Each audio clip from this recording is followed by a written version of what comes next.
يقول الإمام الشوكاني رحمه الله تعالى: وقد رويت صلاة هذه الليلة. نزime pokezwa riwaya nyingi tu zikielezea swala za usiku huu, ani lailatan nisfi min Shaaban, na kusudia usiku wa katikati ya Shaaban, ala anha'in mukhtalifa, kwa njia mbalimbali watu wamezitaja riwaya. Kulluha batilatun, zote hizo ni batili. Maudhu'atun, za kutunga.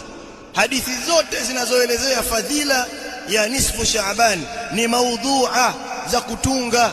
Hata Sheikh Ibn Baz rahimahullahu ta'ala pia amesema neno kama hayo: wa min albid'i allati ahdathaha ba'dhu an-nas, na miongoni mwa mambo ya bid'a ambayo wamezua baadhi ya watu, bid'atul ihtifali bi lailati nisfi min Shaaban, ni bid'a uzushi wa kusherekea usiku wa katikati ya Shaaban, wa takhsisi yaumiha bisiyam, na kuhusisha mchana wake kwa kufunga.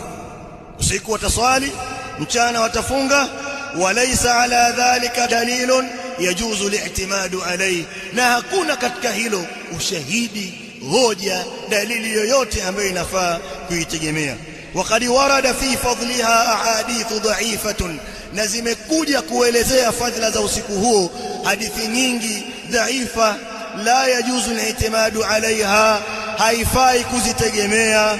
Amma ma warada fi fadli salati fiha, ama zile zilizokuja kuelezea fadhila za kuswali katika usiku huo, fakulluhu mawdhu'un, hadithi zote ni za uzushi, amezuliwa Mtume sallallahu alayhi wasallam, kama nabaha dhalika kathirun min ahli alilmi, kama walivyotunabahisha hilo wengi katika maulama.